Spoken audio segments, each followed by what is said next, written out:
One TV Patrol. Sa detalye sa atong mga balita sa One TV Patrol.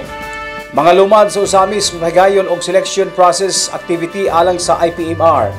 Sa dili madugay makapili na ang asenso usamis administration og lumad aron hulipan ang nabakanting lingkuranan sa konseho nga nagdala sa tingog sa indigenous people community sa Usamis.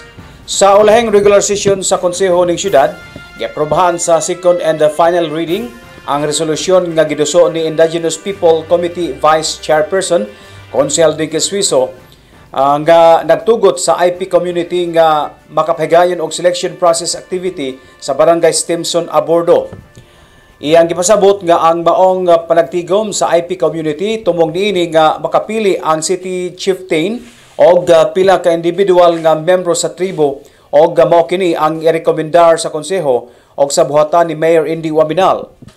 Alang kang konsehal Dinque Suizo nga mahinungdanon kaayo nga sa labing dali nga panahon makatudlo ang asenso administration og mandatory o IPMR o Indigenous People mandatory representative gumikan kay nasudnon kining nga tulumanon og requisitos usab kini alang sa mga aktibidad alang sa mga og programa nga nag-atiman sa katungod sa mga lumad. Dili pa lang dugay na bakante ang representasyon sa IPMR sa konseho human na expired ang termino ni former IPMR Bai Relinda Bation.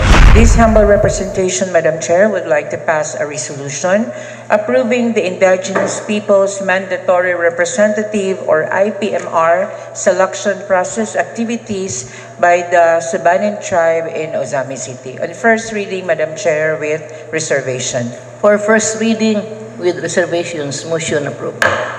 Thank you very much, Madam Chair. On that premise, I would like to pass this resolution with considering that the Sabanan Tribe, through the city chieftain, Ms. Relinda A. Bation, sent a consultative letter to the city mayor for the conduct of the Indigenous Peoples Mandatory Representative selection process activities by the Sabanan Tribe in Ozamis City. Thus, would like to pass it on second, third, and final reading, waiving the internal rules on joint motion.